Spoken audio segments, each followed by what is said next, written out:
So, welcome to another episode. And today we're going to explore a bit further how we can increase kindness and how that can improve not only ourselves, but also the world and how we interact with nature. And Christine, if I understood it well, you have written a couple of books about this subject. Could you tell a bit more about your books? Well, I have written two books. One that explains why we're in this mess that we're in, and I've written another one about what the solution is. Yes. So, so voila. But I would say that the problem of today is that we have two paradigms, and we have embraced the paradigms of green growth, which is not really sustainable. It's about new business opportunities for big businesses and just increasing the inequality in the world. And then you have the other paradigm, which is more caring for nature, circular economy, reuse, repair, making things more local, less evil supply chains, living together in community. And this is the vision that I subscribe to, and I know that you subscribe to, and a lot of us subscribe to, which is more about happiness for the people and based on the 12 needs that we have been talking about in the other episodes, because we're not on this planet for profit. We're on No. this planet for happiness and to connect with each other because we're all one. And how do you, or what did you find in your research? Like, I think there's a lot of people that want to go that way, but then in reality, we often bump into the current economic systems, regulations. Yeah, did you find anything there? What's problematic and what can be done, or what would you recommend people? What can we do in practice? Well, I think one problem that I describe in this book is the way we control and organize public organizations since the 1980s, which is basically introducing market economy into the public sector and sort of being pretend market within the public sector, which means it's a regulatory state. So the market is going to fix everything, and then you're just going to regulate. And what is actually the case is this regulation is just working to the benefit of the big corporations and is not helping most people. So even though you have like enormous wealth, it's enormous wealth for a few. And in the United States, you have like the 1.1% richest is richer than the 165 people from the middle class. So it's like it's going through towards like a few extremely rich and the rest of us being some sort of slaves in an economy that is just serving some super rich people. And it's the mechanisms in this market.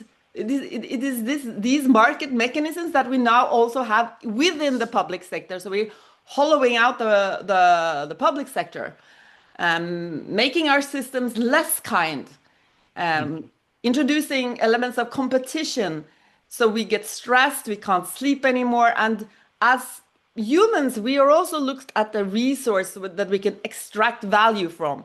You see that from the social media. You're sort of we can just steal your focus, and then you'll use all your time and your money on these devices. So everything is about extraction in this in the way we have organized the economy today. So the way I see it, we need to a paradigm shift. We need to come back to kindness.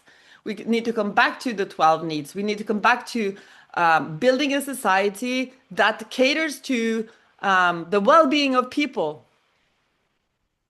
Yeah, that would be great, right? And how, I guess you went a bit more into that in your other book. Like, what do you propose to get there? Like, if the current kind of systems are kind of geared to promote the kind of already big and successful companies, if the system is geared to giving them more instead of giving like newcomers a chance, etc. Like where do you feel is the shift? What is needed? What should we change on an individual level? But maybe you look more at a kind of policy level or the level where you're at, like what should people in public services do to improve this? Yes, the problem is that it feels hard as an individual to think that you can influence the way the system works. It's like a roadblock. You're not able to pass through with your car. You have to walk over it or just climb over it. It seems so insurmountable. But Yeah. then that's a lie really, because if all of us just refused to buy, for example, we have this example in Norway right now that where the food system is almost completely monopolized. Yeah. And now instead of promoting healthy eating, healthy, vegetables that are ecologically grown, they just want to push the system the way it is because that's more profitable. And Yeah. so to sort of solve the climate crisis in a green growth way, they give this substance to cows so they will fart less. And Yeah. this has been very provocative for people. So they just stopped Yeah. buying their milk. Yeah. It just shows that you have power. You just have to wake up and become more aware of what's going on, how you're being manipulated. And Yeah. that's sort of if we did that as individuals, things would change instantly. But the thing is, we're so like stressed, we're so in our we're sort of running and working to survive, and now it's more expensive, and then it's the fault of the immigrants and whatnot. And they Yeah. control the media. They have regulated the marketplace in a way that makes it impossible for you. Yeah. So it's sort of looking through the just becoming aware of these mechanisms is really important as an individual, because then you can start working on yourself. Don't buy that fucking milk. Yeah. Don't do it. Start living in a way that is not supporting these businesses. And they have so much power that they influence regulations. They make the regulations and propose them to the authorities that adopt them. Yeah. Yeah. And That's at least I once read a book which I thought was very, it's kind of the end of all evil, and he has this theory that in most systems, also in democracies, what you end up with is this what he calls a corporatocracy. So you have governments and a few huge companies all starting to work together. yeah, Because for governments, it's much easier to only have to deal with a couple of large actors because it's exactly. less work for them. And for the big corporations, they love to make regulations with government so Yeah, they can keep new people out of the market. So they can exactly. kind That's of, exactly what's happening. yeah, but it's like once you have this merger, these companies they pay the politicians or they pay lobbyists and they pay people to write how do you call it? To write policy for the politicians, and then if the politicians work along, then they get a nice job in these big companies. So you get this revolving door where it becomes very unclear, like 1 year the person is a politician and 8 years later he's on a board of directors of one of the biggest companies, and then his son suddenly gets a nice job so it's, especially if you tie in the media as well, like if you control the output of the messaging, plus you control the big corporations, plus you control the legislation, you basically have this foundation of power that's very difficult to to have an impact on. But Yeah, let's accept it. It's super hard to uh, just not go along with this. But the thing that I talk about in my book is, I don't talk so much about, and it's in Norwegian, by the way. I don't talk so much about the inner work that you have to do as an individual that we've talked about in the other episodes. I talk more about working through your organization, and also working with other, like we in Norwegian we call them ildsjeler, people that are super enthusiasts to create real sustainability, and just Yeah. we have to ally, you know. And I Yeah. think the unions also can have an important role here, because these big corporations aren't interested in workers' rights, really. They're not also not interested in community. They're No. interested in profit, so they're sort of destroying the communities also. So you have to, it's not only in the workplace. So the unions have to look more also at the city development and place development, because these entrepreneurs have extremely big power. And Yeah. they now there's this protests. It's architects against the ugliness. I mean, Yeah. there's actually an organization, because it hurts people. We're talking about having beauty as one of the Yeah. 12 needs. So they sort of making our surroundings ugly and hard to support. You know, it's there's no variation in the facades of the buildings. There's no meeting places. There are no community areas, or green spaces, because in the green growth paradigm, it's about building densely, because we're not going to have a urban sprawl. This is bad for the environment, but it's also good for profit to build densely and human, and against like the 12 needs of humans. Yeah. Um, I don't know if I said that at the start, but I see, it's as two conflicting powers. You have the green growth and the profit Yeah. motive, and then you have the community and real sustainability that's kind of clashing.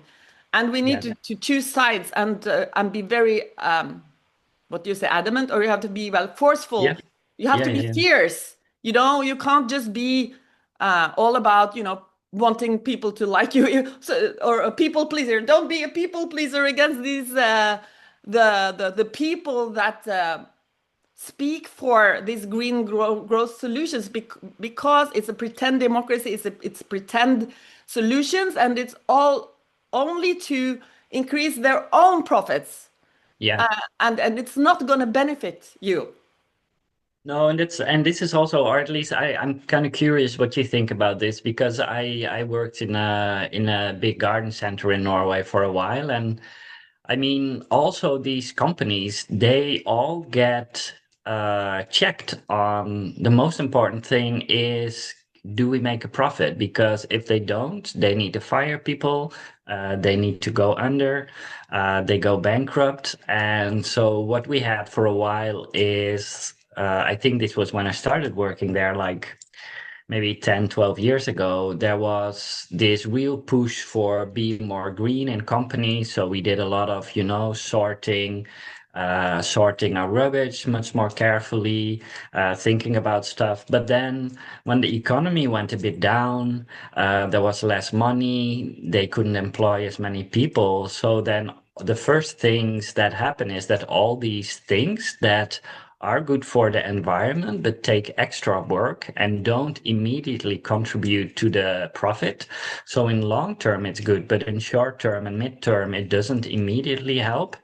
Then all those things get cut immediately. So I also sometimes really wonder, like, I don't think we can expect from a company to do something else and try to make a profit. Obviously, they should do it within the regulations and the framework that is set for them. But I sometimes find it very difficult to see where and how we can change this, because um, in our system, as long as you keep rewarding profit, as long as you keep rewarding companies and individuals with money, if that is the only kind of reward system you have, then it's not so weird that actors start to behave in a way to optimize that profit. And I don't know if you could kind of implement something like the 12 needs on a company-wide scale, or the global happiness index, for example. Then you would actually need to measure something different. You would need to set different goals. And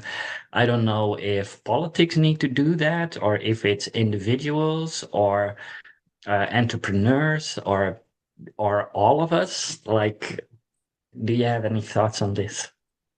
Yeah, actually, I think it's policy that needs to be changed. Like now we reward buying, we subsidize cars or electronic cars, and then we tax used clothes.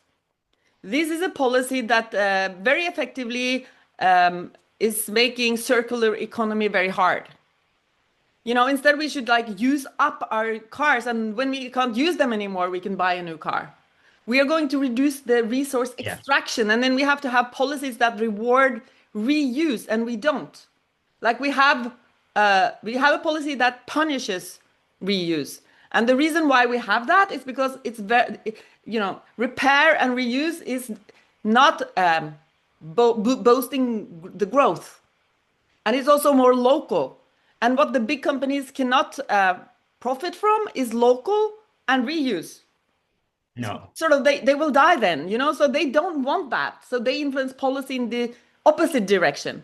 It's why I have like the what I've been looking at is city development and public procurement.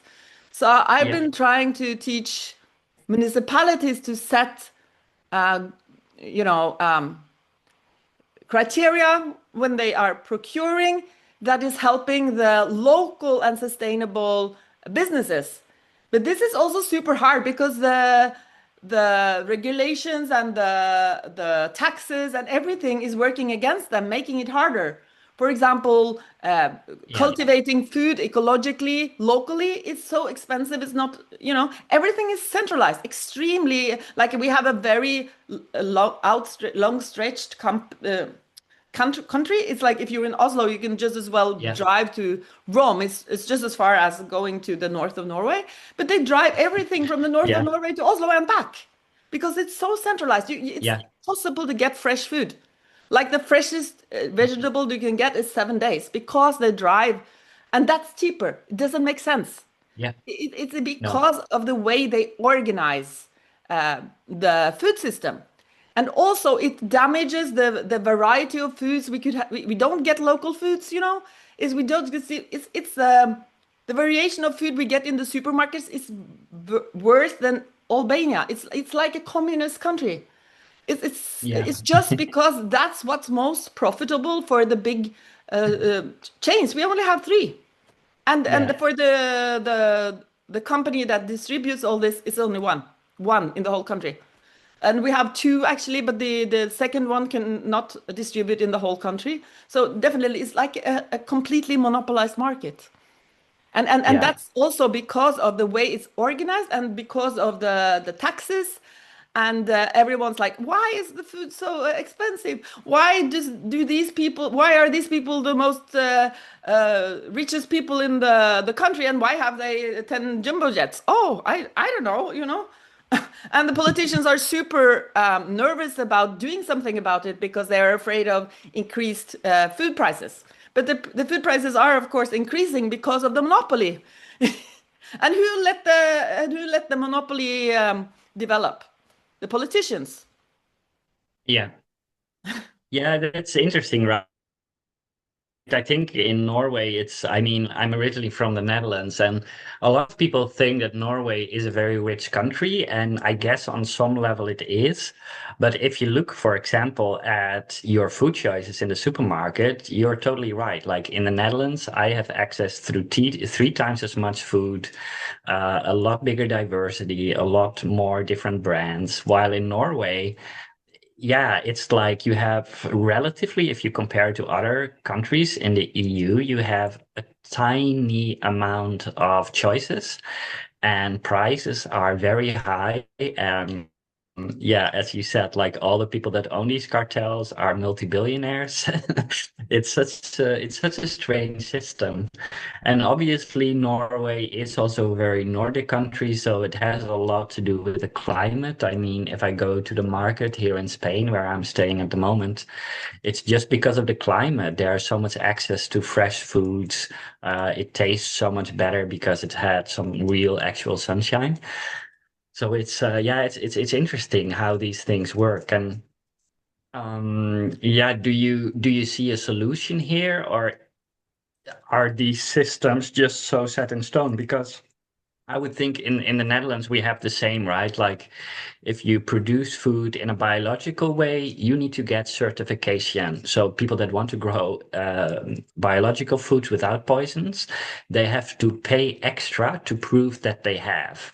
While so it seems this inverted world, it's a bit what you said with these secondhand clothes. Like they need to pay taxes, but then if you want to buy a new car, you can get a lot of subsidy from the government. Like on a common sense level, it's pretty easy to see that this policy is not logical, it's not rational, and it's kind of promoting some big corporations over common sense. And do you feel that there is a solution there, or is this just the power of big corporations that can use a lot of their profits to put in lobbyers and that kind of stuff? Like, where do you think, what are the chances of getting kind of sane, rational policy?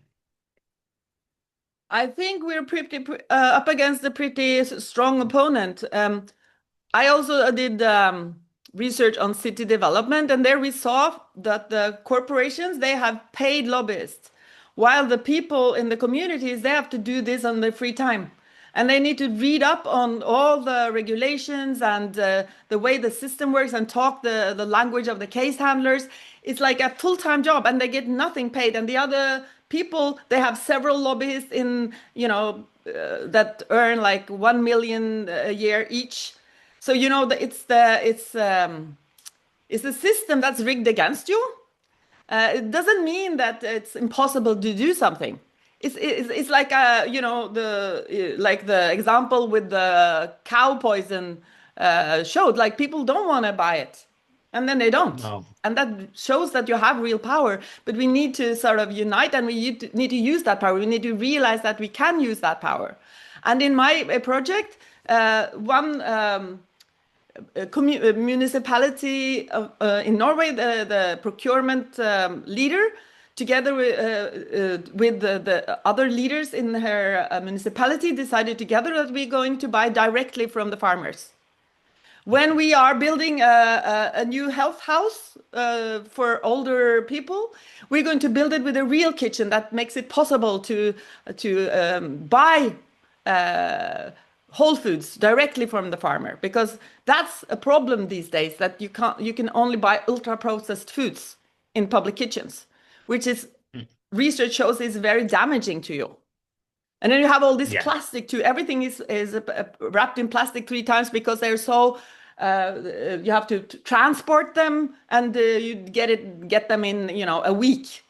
And then if you'd had more local foods that you get the same day, I think it's more healthy for you. It's more whole foods, less plastic, less emballage. I don't know how you say that in English. Yeah, So yeah, no, yeah, yeah, yeah. So there's definitely a solution, and doing this also would revive the districts. So not everyone is moving to the cities, because then many people want these small farms, and if it would be possible to live on this small farm, earning a small amount, then you'd have like more people living there, and it would be more interesting for the farmers, it would be more interesting for the communities, and the community would thrive. So if you could think like 3 thoughts at the same time, 3 benefits from buying more locally, it's so much to win from that. And it's definitely something that municipalities could do if they yeah, collaborate between the procurement department, between the business department and the health and social department, like, because there are a lot of benefits for families and children, and in education too. Maybe we need to learn more about how we make food, what is good food and what is regional food and what is not, and things like that. So it's like a completely different way of living, which is more healthy for us, more healthy, more social, and more close to those 12 yeah, needs that we need to be close to. So that's what we were trying out in this project. But we saw that it's working against the system. And when you're working against the system, you're bumping against real problems pretty fast. Mm. yeah.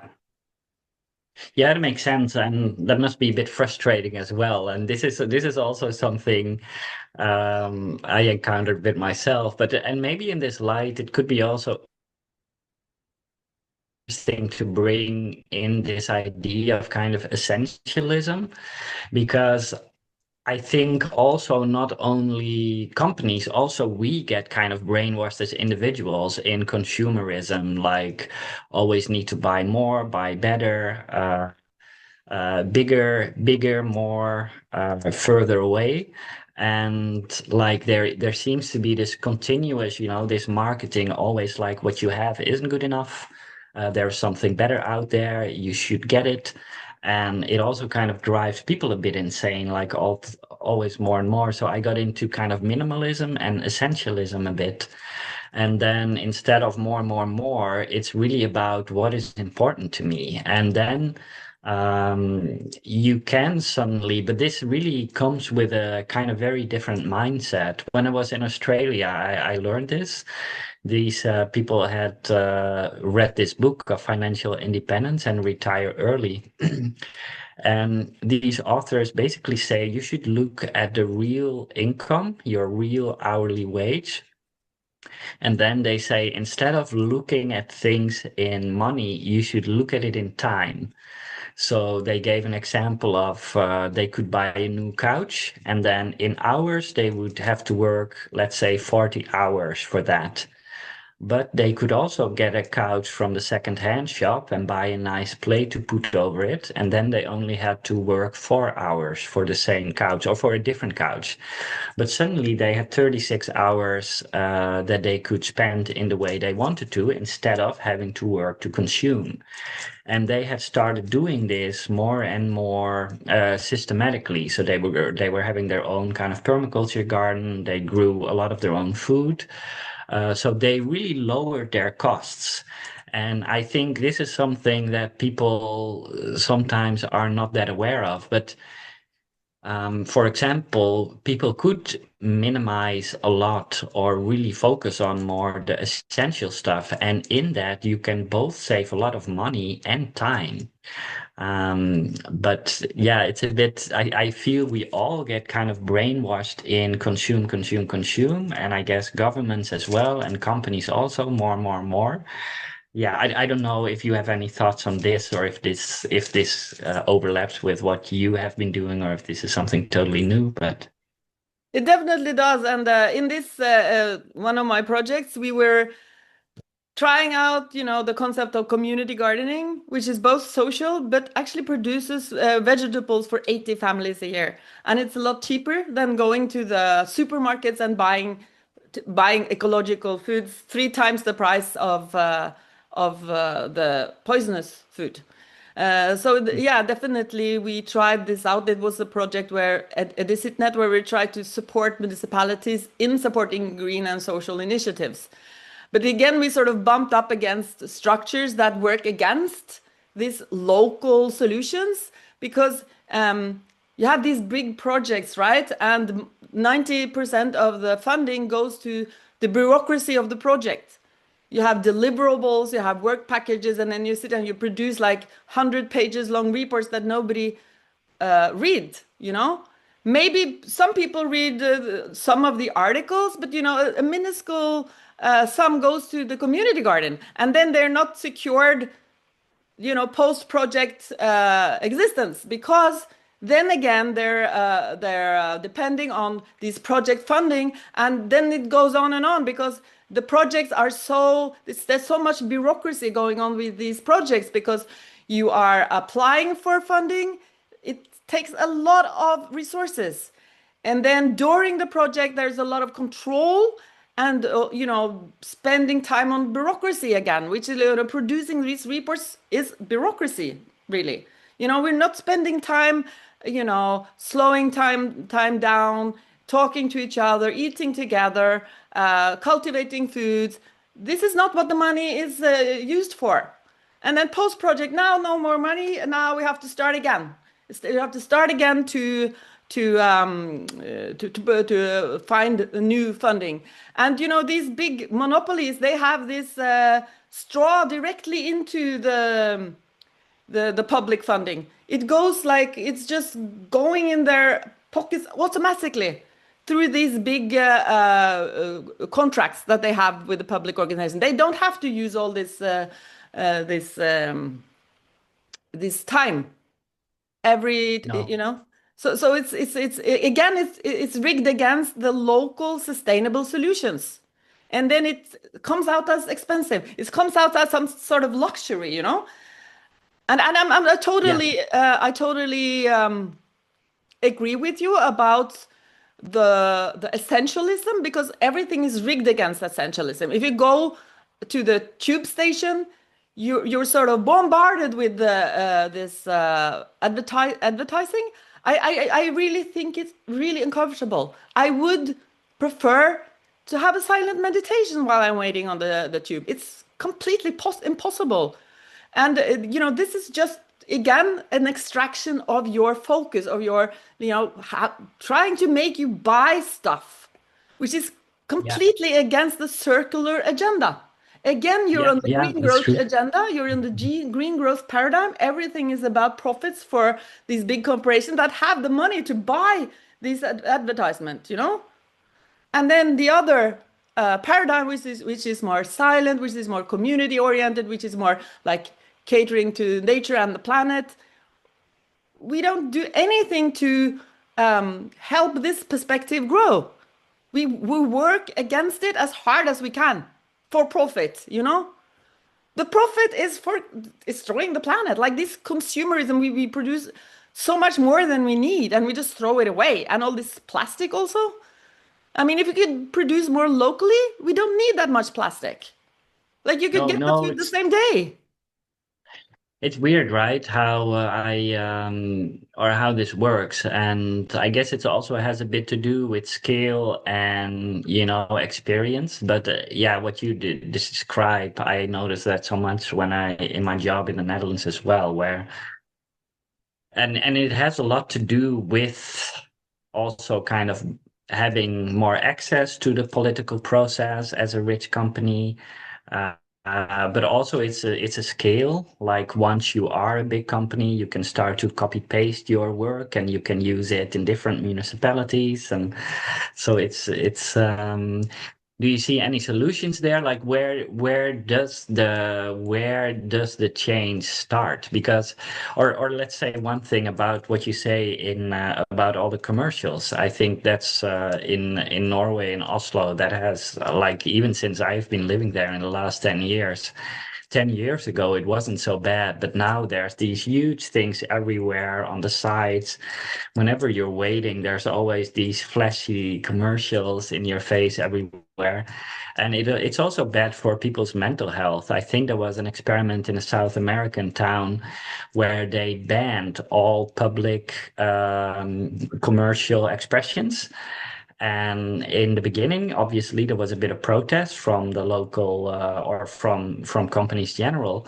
But what they found after a while is that people became much more peaceful, their mental health levels went up because they weren't bombarded all the time with commercial messages while they're out in the public space. Because you could almost say we don't have public spaces anymore because there's commercials everywhere. Like if I go in the bus, there's often next to my window, there are these commercials that they put on the window. So I can't even look outside to the greenery anymore because I'm staring at a commercial. I usually take them down, but it's like it's in a way it has become so dystopian. Like everything is about catching people's attention, forcing them to feel bad about themselves so they will buy something to feel good about themselves again. And yeah, it's just I don't know how you could help that because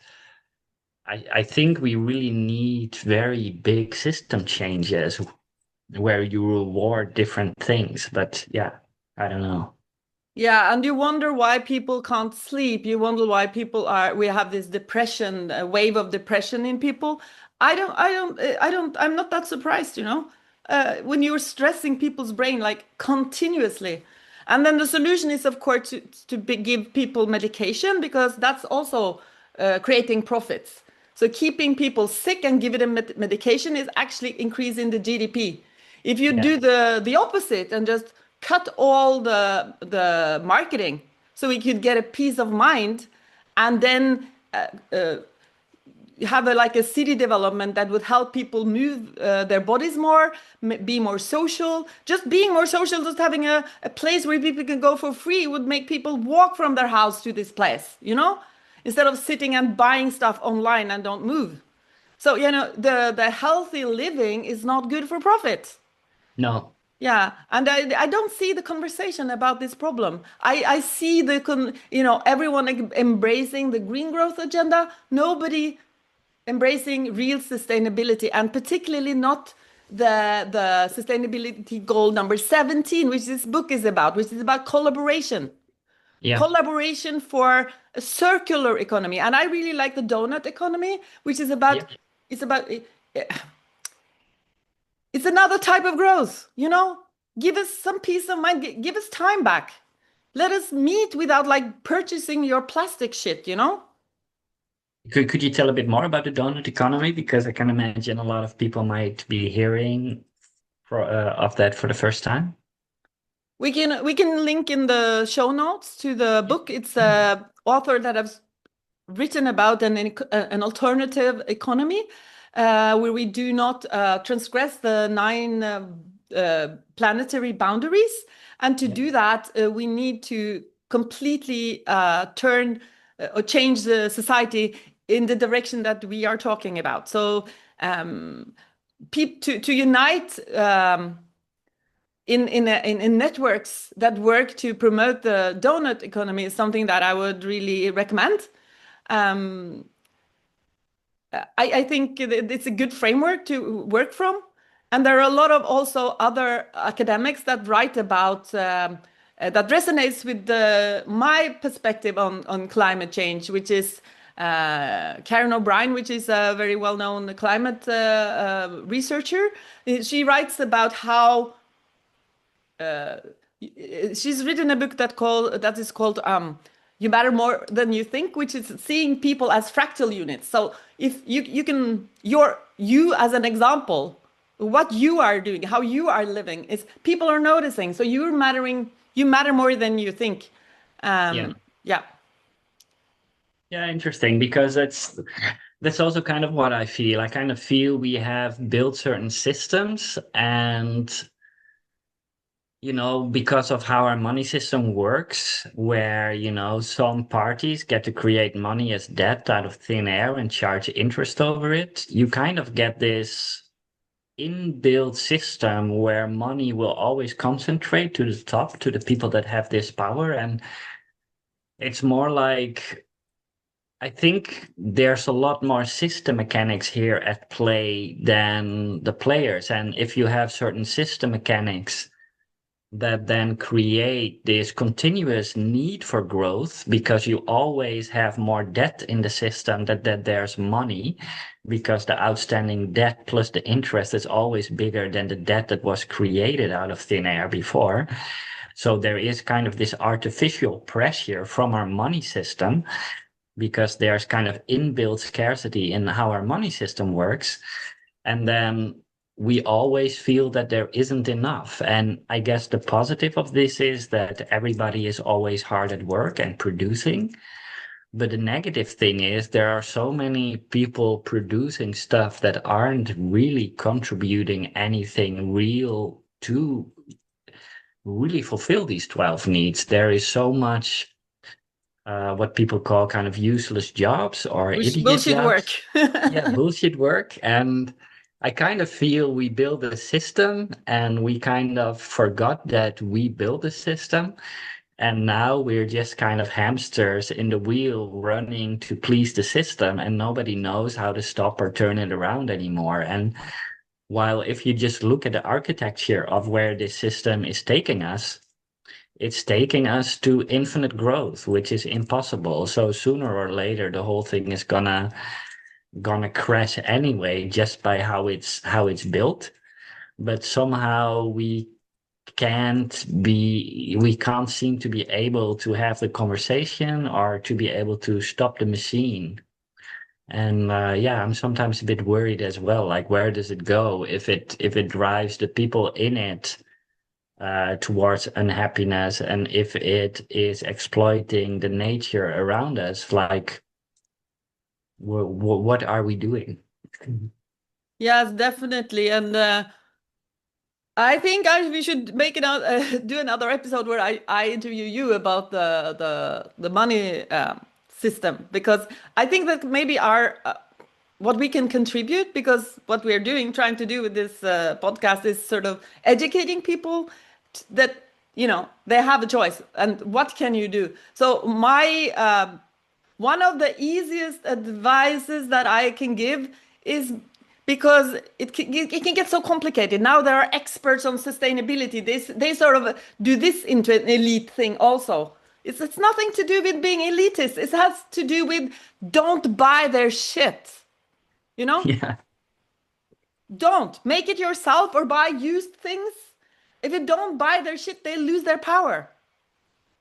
But what is difficult though is to not use the big platforms. I mean, if we didn't use the big platforms, I couldn't be talking to you today.